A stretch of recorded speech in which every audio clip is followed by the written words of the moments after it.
Di ruang sidang Pengadilan Negeri Jakarta yang pengap dan penuh orang, suara palu hakim membahana dengan tegas, terdakwa Budi Santoso dinyatakan bersalah atas penganiayaan isik, pencemaran nama baik, dan pelecehan psikologis berkelanjutan terhadap Andi Pratama, dihukum 3 tahun penjara serta wajib membayar ganti rugi 1 miliar rupiah. Andi berdiri gemetar di bangku korban, air mata mengalir tanpa suara, bukan karena takut, melainkan karena luka yang selama bertahun-tahun dia kubur kini terbuka lebar oleh keadilan yang tak pernah dia bayangkan. Semua mata tertuju padanya, bisik-bisik mulai menyebar seperti angin, dia gaya. Pantas dibully dulu, tapi sekarang malah menang. Andi menutup mata sejenak, ingatan melayang kembali ke masa SMA di Bandung 10 tahun lalu. Saat itu dia baru berusia 15 tahun, anak laki-laki pendiam yang suka menggambar dan membaca novel di perpustakaan sekolah. Tubuhnya ramping, suaranya lembut, dan senyumnya selalu malu-malu. Suatu hari di lapangan olahraga, saat istirahat, Budi Santoso, kapten tim basket sekolah, anak orang kaya yang selalu dikelilingi geng, melihat Andi sedang membantu mengangkat bola untuk teman sekelas yang jatuh. Lihat tuh si Andi, gerakannya kayak cewek. Pasti dia homo, teriak Budi keras, diikuti tawa gengnya yang langsung menyebar ke seluruh lapangan. Andi membeku, wajahnya memerah, tapi dia hanya menunduk dan berlari ke kelas. Mulai saat itu, neraka dimulai. Setiap hari koridor sekolah menjadi medan perang. Banci. Jangan deket-deket, nanti ketularan, ejekan itu terdengar di mana-mana. Budi dan gengnya mendorong Andi ke dinding, menendang tasnya hingga buku-buku berhamburan, bahkan sekali mereka mengikat tangannya di belakang dan memaksanya berjalan jongkok di depan kelas sambil berteriak, "Aku suka cowok. Aku suka cowok." Guru-guru hanya menggeleng kepala, bilang anak laki jangan lemah begitu, dan orang tua Andi yang dipanggil ke sekolah malah marah padanya. Ayahnya, seorang pegawai bank yang taat agama, memukul meja di rumah, "Kamu harus jadi laki-laki sejati, Andi. Jangan bikin malu keluarga dengan sikap seperti itu. Kalau kamu memang seperti yang mereka bilang, lebih baik aku tidak punya anak." Ibu Andi menangis di sudut, tapi hanya bisa bilang pelan, "Coba kamu ubah, nak. Bergaul sama cowok normal." Andi mencoba. Dia bergabung klub sepak bola, tapi gerakannya kaku karena takut, malah jadi bahan tertawaan lebih besar. Di rumah, dia belajar diam, menyembunyikan buku-buku roman yang diam-diam dia baca tentang persahabatan pria dengan pria. Malam-malam dia menangis di kamar, bertanya pada cermin, "Kenapa aku begini? Kenapa aku merasa nyaman memandang teman cowok lebih lama?" Rasa bersalah itu menggerogoti seperti racun. Suatu malam hujan deras, setelah Budi dan gengnya memukulinya di belakang kantin sekolah karena melihat Andi tersenyum pada teman sekelas yang baik hati, Andi pulang dengan bibir berdarah. Ayahnya melihat dan langsung memukulnya, "Ini gara-gara kamu. Kamu yang provokasi mereka dengan gaya emininmu." Andi lari ke kamar, mengunci pintu, dan untuk pertama kali memikirkan untuk mengakhiri semuanya. Tapi dia bertahan karena ada satu harapan kecil, kuliah di Jakarta jauh dari semua ini. Tahun demi tahun berlalu, tapi luka tak pernah sembuh. Di universitas, Andi belajar desain grafis, bekerja keras, tapi selalu menjaga jarak dengan siapapun. Dia takut terbuka, takut dianggap aneh lagi. Sampai suatu hari, di perusahaan kreatif tempat dia bekerja sekarang, dia bertemu Rian, rekan desainer yang tenang, mata hangat, dan senyum yang membuat Andi merasa dilihat sebagai manusia, bukan monster. Mereka mulai ngobrol tentang proyek, lalu kopi setelah jam kerja, lalu berbagi cerita kecil. Andi belum berani bilang siapa dirinya sebenarnya, tapi Rian seolah mengerti tanpa kata. Kamu boleh jadi diri sendiri di depanku, kata Rian suatu sore di taman kota. Tangannya menyentuh punggung Andi pelan, hangat. Tapi masa lalu tak mau pergi. Budi yang kini jadi pengusaha sukses di Jakarta berkat koneksi ayahnya, muncul di perusahaan yang sama sebagai klien besar. Saat pertama bertemu di meeting, Budi tersenyum sinis, wah, si Andi yang dulu. Masih suka cowok ya sekarang. Ejekan kecil mulai lagi, chat grup kantor, gosip di belakang. Andi mencoba abaikan, tapi suatu malam di parkiran kantor, Budi menghadangnya bersama dua orang, mendorong Andi ke mobil, kamu pikir bisa lari dari aku? Aku akan buat hidupmu hancur lagi.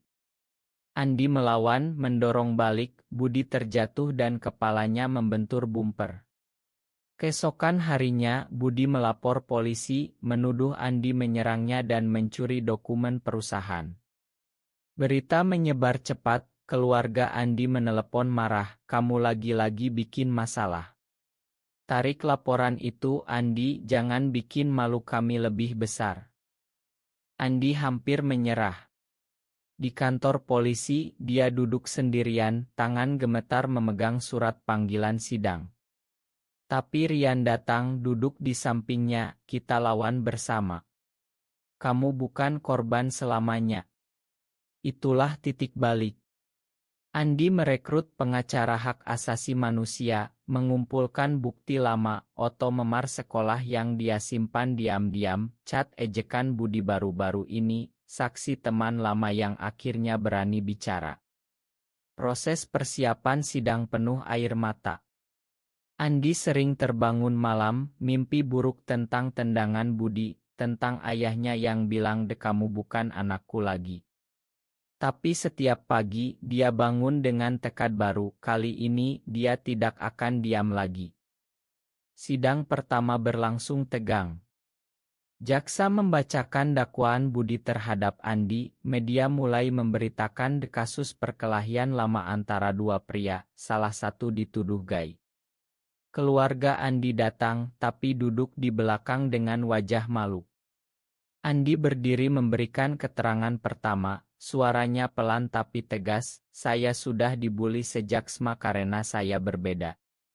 Saya tidak pernah menyakiti siapapun, tapi hari ini saya memilih melawan. Ruangan hening. Budi tersenyum sombong di bangku terdakwa, yakin dia akan menang lagi seperti dulu. Tapi Andi tahu, kali ini ceritanya berbeda.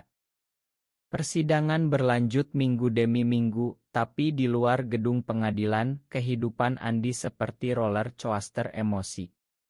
Setiap malam dia duduk di apartemen kecilnya di kawasan Tebet, Jakarta, memandang oto lama dari SMA yang dia simpan di laptop. Oto itu menunjukkan dirinya berdiri sendirian di pojok lapangan, sementara Budi dan Genya tertawa di tengah. Kenapa aku dulu tidak berani lapor, gumamnya pada diri sendiri. Rian selalu datang membawa makanan hangat, duduk di samping, memegang tangan Andi pelan. Karena kamu masih anak kecil yang takut dunia runtuh. Sekarang kamu dewasa dan dunia ini harus melihat kebenaranmu. Flashback semakin jelas di benak Andi.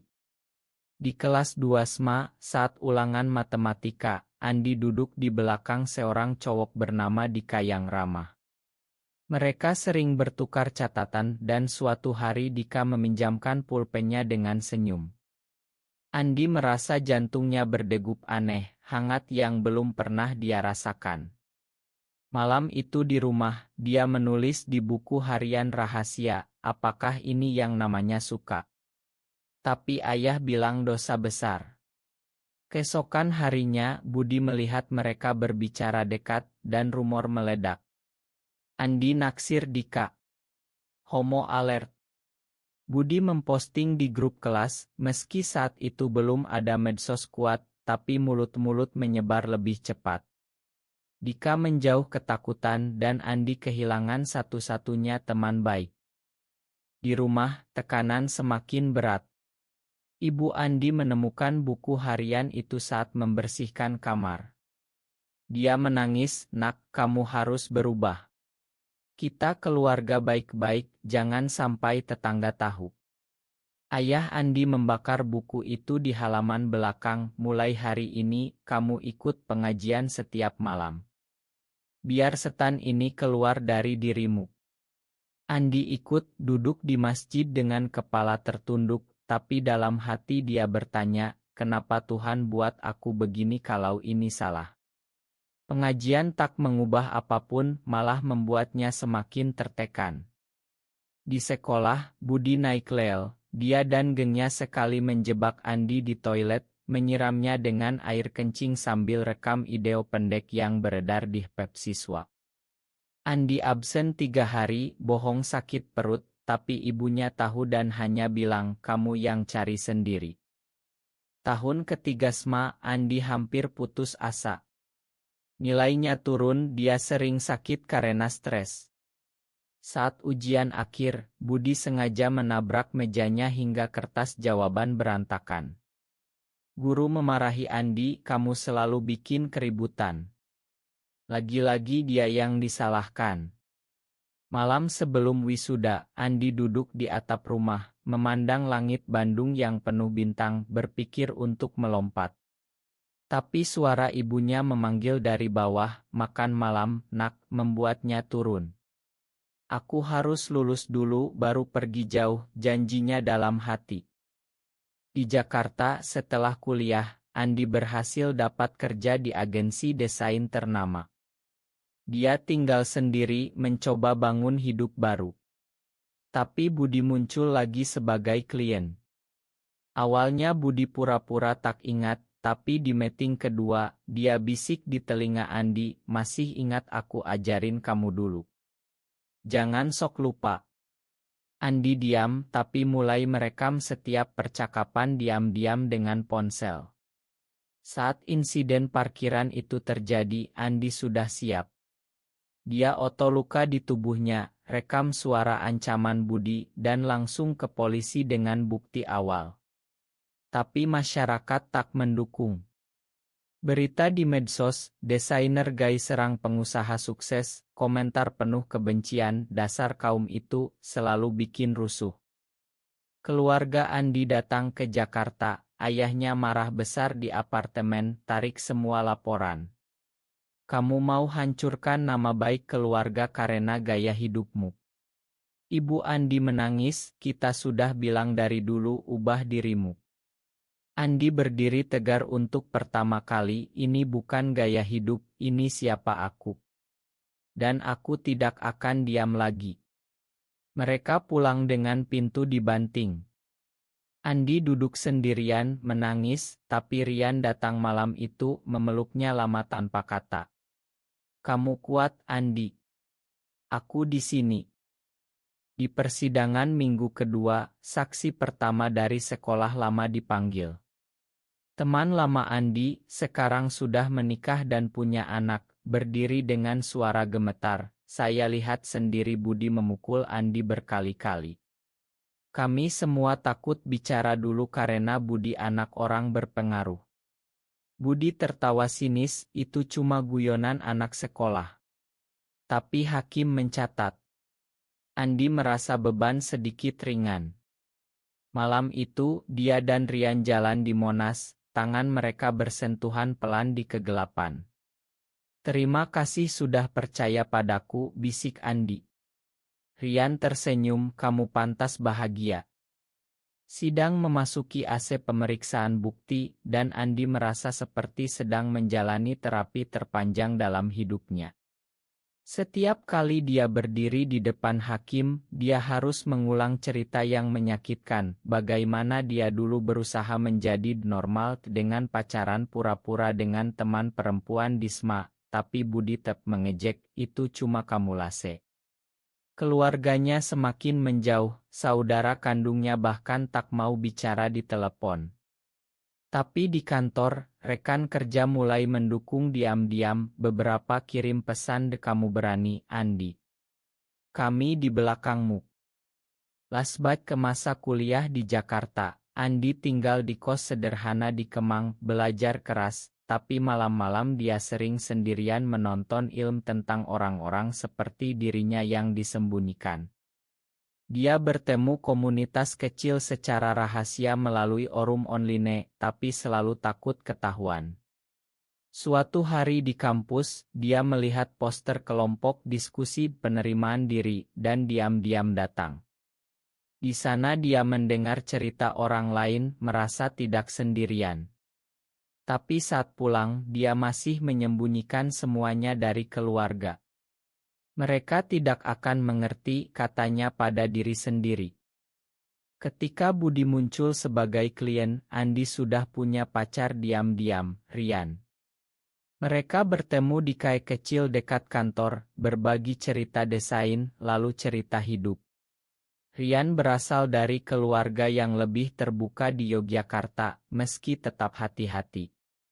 Aku dulu juga takut, tapi belajar bahwa mencintai bukan dosa, kata Rian suatu malam saat mereka duduk di balkon apartemen Andi, memandang lampu kota. Andi merasa hangat, untuk pertama kali merasa dicintai apa adanya. Mereka tak pernah berani tunjukkan di depan umum, hanya pelukan singkat, tangan bergandengan di mobil. Tapi itu cukup untuk Andi bertahan. Insiden parkiran menjadi titik balik besar. Setelah Budi jatuh dan melapor, Andi langsung ke rumah sakit, oto memar di dada dan lengan. Pengacara bilang ini bukti kuat, ditambah riwayat lama. Tapi tekanan sosial berat, bos perusahaan memanggil Andi, kamu bikin klien marah, Andi. Mungkin kamu cuti dulu. Rekan-rekan bergosip, dia yang provokasi dulu di sekolah. Andi hampir menyerah, tapi Rian bilang tegas, kita bawa ke pengadilan hak asasi. Kamu bukan penjahat.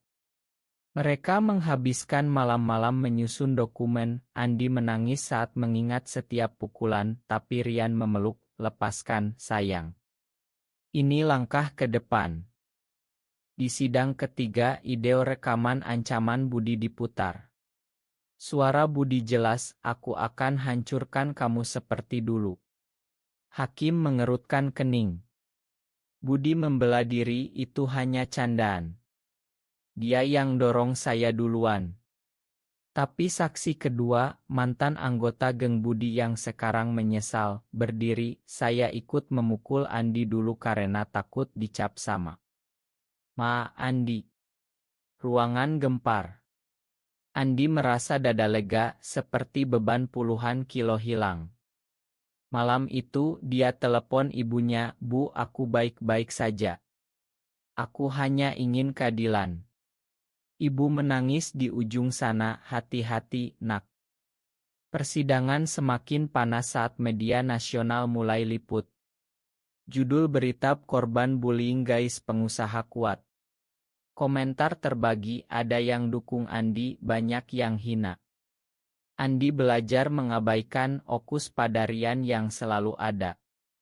Mereka jalan ke Taman Suropati malam hari, duduk di bangku, Rian bilang, apapun hasilnya, aku bangga padamu. Andi tersenyum pertama kali dalam berminggu-minggu.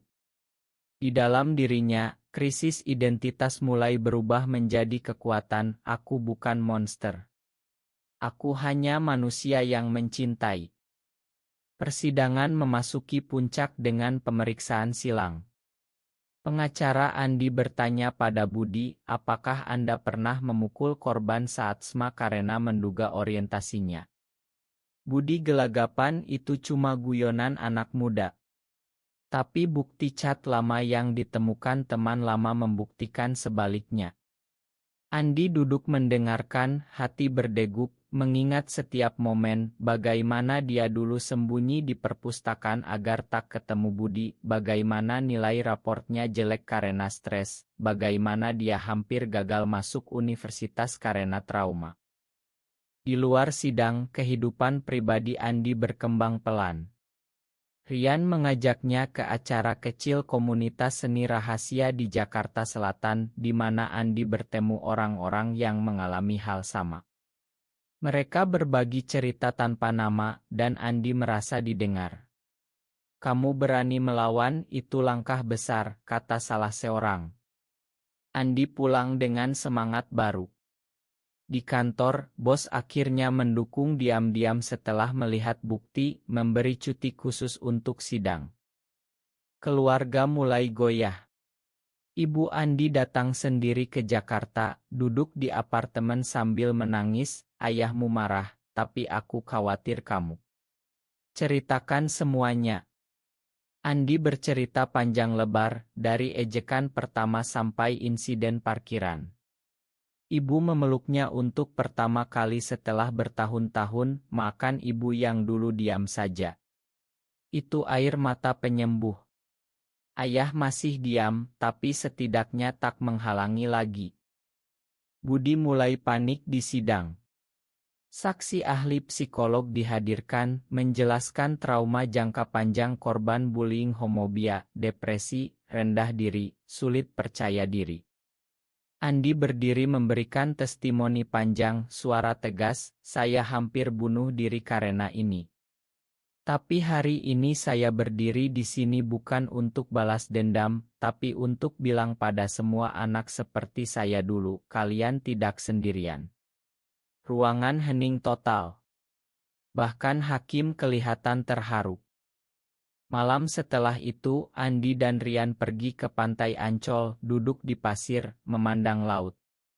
Rian memegang tangan Andi erat, "Kamu sudah berubah jadi orang yang kuat." Andi tersenyum, "Karena kamu." Mereka tak perlu kata-kata lebih, pelukan di bawah bintang sudah cukup. Tapi sidang belum selesai. Budi memanggil saksi palsu, mencoba balik tuduh bahwa Andi yang memprovokasi dengan gaya hidup. Pengacara Andi membongkar kebohongan itu dengan bukti medis lama. Tekanan pada Budi semakin besar, bisnisnya mulai goyah karena berita. Andi belajar memakan dirinya sendiri. Di jurnal pribadinya, dia tulis, "Aku dulu benci siapa diriku. Sekarang aku mulai mencintai." Rian membaca dan memeluk, "Itu langkah terbesar." Persidangan mendekati akhir, Andi merasa siap menghadapi apapun. Hari Onis tiba. Ruang sidang penuh sesak, kamera media di luar. Hakim membaca panjang lebar semua bukti, riwayat medis, testimoni, rekaman, laporan polisi lama yang dulu diabaikan. Pengadilan melihat pola pelecehan sistematis yang didasari prasangka terhadap orientasi seksual korban. Ini bukan perkelahian biasa, ini kejahatan berlapis. Budi berdiri pucat, tangan gemetar, "Saya minta maaf. Tapi itu dulu." Hakim potong tegas, "Ma tidak cukup. Vonis dijatuhkan." Andi mendengar setiap kata seperti mimpi. Saat hakim sebut ganti rugi 1 miliar, Budi hampir pingsan.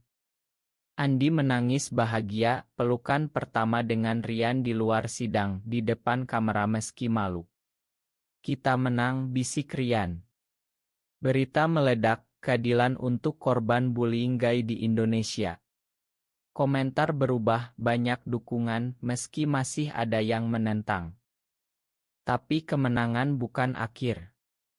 Budi banding, tapi pengadilan tinggi tolak. Bisnis Budi rugi besar, dia harus jual aset. Andi gunakan sebagian uang untuk bantu komunitas korban bullying, buka kelompok konseling kecil.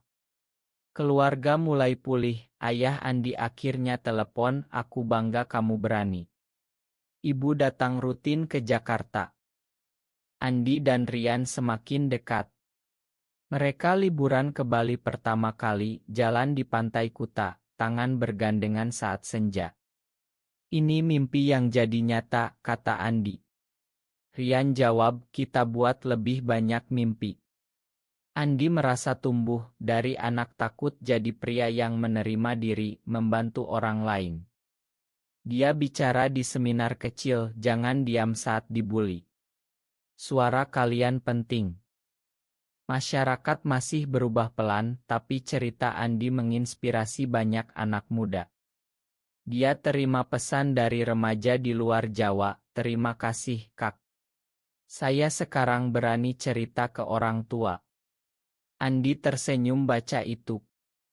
Setelah Onis Inal, hidup Andi berubah total.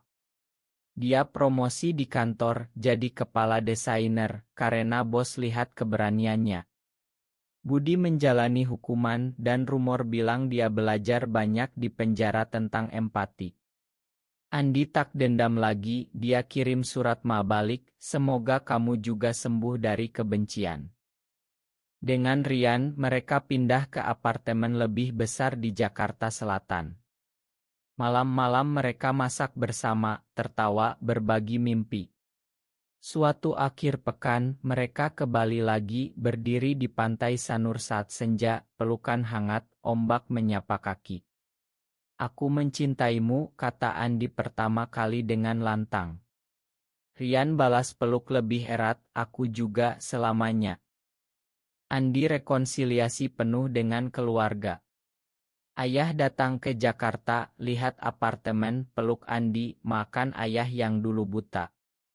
Ibu masak makanan aurit, mereka makan malam seperti keluarga normal. Andi cerita tentang Rian dan keluarga pelan terima, meski masih hati-hati.